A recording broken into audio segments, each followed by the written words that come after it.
আগামী সংসদ নির্বাচনের সময় নিয়ে অন্তর্বর্তী সরকারের প্রধান উপদেষ্টা ডক্টর মোহাম্মদ ইউনূস যে বক্তব্য দিয়েছেন তা অস্পষ্ট বলে মনে করছে বিএনপি।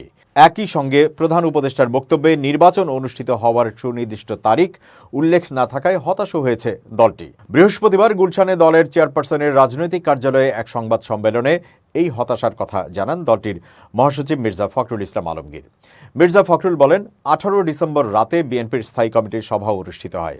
সেখানে দলের ভারপ্রাপ্ত চেয়ারম্যান তারেক রহমান সভাপতিত্ব করেন।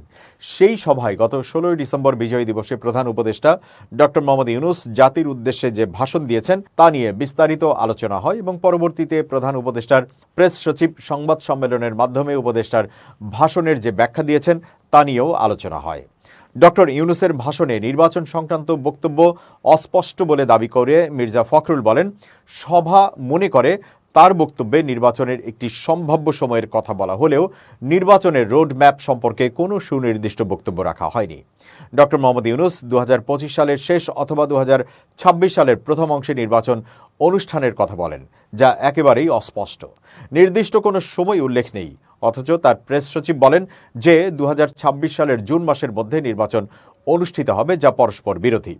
সাংবাদিকদের এক প্রশ্নের জবাবে মির্জা ফখরুল বলেন, আমরা আশা করেছিলাম প্রধান উপদেষ্টা নির্বাচনের সুনির্দিষ্ট রোডম্যাপ দিয়ে দেবে, সেটা তার বক্তব্যে নেই, এটা আমাদের হতাশ করেছে।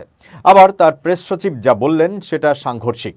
প্রধান উপদেষ্টা বলেছেন 25 অথবা 26 সালের শুরুতে নির্বাচন হবে, আর প্রেস সচিব বলছেন 26 সালের জুনে নির্বাচন হবে, যার কারণে আমরা বুঝতে পারছি না যে কোনটা সঠিক। এই ধরনের পরস্পর বিরোধী বক্তব্য আরও বিভ্রান্তি সৃষ্টি করেছে বলে উল্লেখ করে বিএনপির মহাসচিব বলেন, যেহেতু নির্বাচন কমিশন গঠিত হয়ে গেছে তাই নির্বাচন অনুষ্ঠানের বিলম্বের প্রয়োজন নেই।